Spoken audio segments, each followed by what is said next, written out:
ಸಂಸದ doctor K Sudhakar Nelamangala ತಾಲೂಕಿನಲ್ಲಿ ಕೇಂದ್ರ ಸರ್ಕಾರದ ವಿವಿಧ ಯೋಜನೆಗಳಿಗೆ ಚಾಲನೆ ನೀಡಿ ಮಾತನಾಡಿ, ಕೇಂದ್ರ ಸರ್ಕಾರದ ಭಾರತ್ ಮಾಲಾ ಯೋಜನೆಯಡಿ ರಾಷ್ಟ್ರೀಯ ಹೆದ್ದಾರಿ 48ರ 44 ಕಿಲೋಮೀಟರ್, ರಾಷ್ಟ್ರೀಯ ಹೆದ್ದಾರಿ 48 ಕಿಲೋಮೀಟರ್ನಲ್ಲಿ 24 ಕಿಲೋಮೀಟರ್ ವೀಕ್ಷಿಸಿದ್ದೇನೆ. ಸಂಸತ್ನಲ್ಲಿ ಪುಷ್ಪ ಮಂಡಳಿ, ಪಶು ಮಂಡಳಿ ಸ್ಥಾಪನೆಗೆ ಖಾಸಗಿ ಬಿಲ್ ತರಲಾಗಿದೆ. ಚಿಕ್ಕಬಳ್ಳಾಪುರ ಕ್ಷೇತ್ರದಲ್ಲಿ ಪೆರಿಫೆರಲ್ ರಿಂಗ್ ರಸ್ತೆ, ರೈಲ್ವೆ ಯೋಜನೆ, ನೀರಾವರಿಗೆ ಒತ್ತು ನೀಡುತ್ತೇನೆ.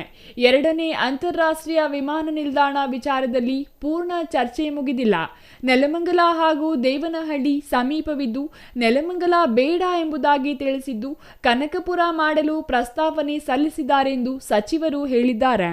ಸಚಿವರು ತಿಳಿಸಿದಂತೆ ನೆಲಮಂಗಲದಲ್ಲಿ ವಿಮಾನ ನಿಲ್ದಾಣ ಸಾಧ್ಯವಿಲ್ಲ ಎಂಬ ಮಾಹಿತಿ ರಾಜ್ಯ ಸರ್ಕಾರ ಹೇಳಿದೆ ಎಂದು ಕೇಂದ್ರ ಸಚಿವರು ಮಾಹಿತಿ ನೀಡಿದ್ದಾರೆ ಎಂದರು.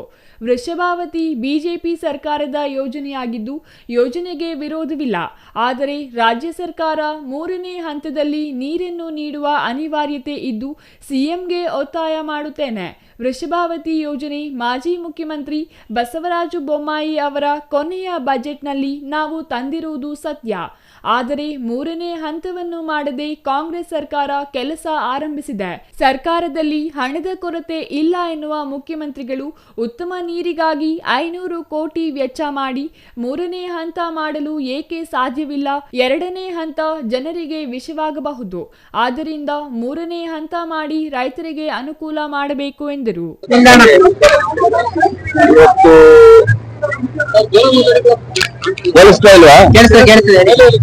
ಸಂಸದರ ನಿಧಿ ಏನಿದೆ ಅದರ ಅಡಿಯಲ್ಲಿ ಇವತ್ತು ಏನೆಲ್ಲ ಕಾಮಗಾರಿಗಳನ್ನ ತೆಗೆದುಕೊಂಡಿದ್ವಿ ನೆಲಮಂಗಲ ವಿಧಾನಸಭಾ ಕ್ಷೇತ್ರದ ವ್ಯಾಪ್ತಿಯಲ್ಲಿ, ಅದರ ಉದ್ಘಾಟನೆ ಕಾರ್ಯಕ್ರಮವನ್ನು ಇಟ್ಕೊಂಡಿದ್ದೀವಿ.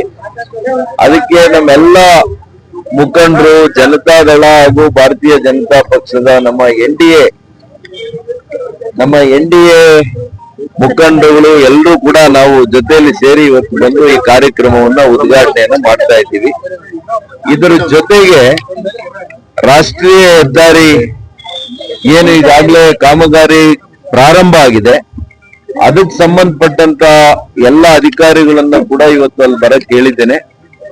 ಅಲ್ಲಿ ಕಾಮಗಾರಿಯ ವೇಗ ಜೊತೆ ಅದರ ಒಂದು ಒಳ್ಳೆ ಗುಣಮಟ್ಟವನ್ನ ಕಾಯ್ದುಕೊಳ್ಬೇಕು.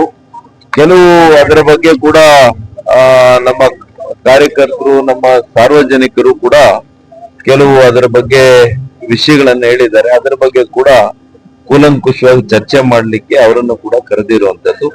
ಬಹಳ ಪುಷ್ಟಿಯಾಗಿದೆ ಕರ್ನಾಟಕ ರಾಜ್ಯ ಅಂತ ಅವರೇ ಹೇಳಿದ್ದಾರಪ್ಪ. ಮತ್ತೆ ಕುಡಿಯೋ ನೀರಿಗೆ ಈ ಭಾಗದಲ್ಲಿ 5 ಜಿಲ್ಲೆಯ ಜನರು 80 ಲಕ್ಷ 1 ಕೋಟಿ ಜನರು ಇರುವಂತ ಭಾಗಕ್ಕೆ ವರ್ಷಕ್ಕೆ ನಿಮ್ಗೆ ಒಂದು 500 ಕೋಟಿ ಆದ್ರೆ ಜಾಸ್ತಿನಾ ಒಂದು ಸರ್ಕಾರಕ್ಕೆ? ನೀವೇ ಹೇಳಿದ್ದೀರಿ 4.25 ಲಕ್ಷ ಕೋಟಿ ಬಜೆಟ್ ಅನ್ನ ನಾನು ಮಂಡಿಸ್ತಾ ಇದ್ದೀನಿ ಅಂತ ಹೇಳಿದಾರ ಇಲ್ವಾ? 500 ಕೋಟಿ ಲೆಕ್ಕಾರಿ ಅದರಲ್ಲಿ ಇಟ್ ಇಸ್ ನಾಟ್ ಇವನ್ 0.01%. ಜನರ ಆರೋಗ್ಯ ಮುಖ್ಯನಾ, ಹಣ ಮುಖ್ಯನಾ? Maruti, CTV news, Nelamangala.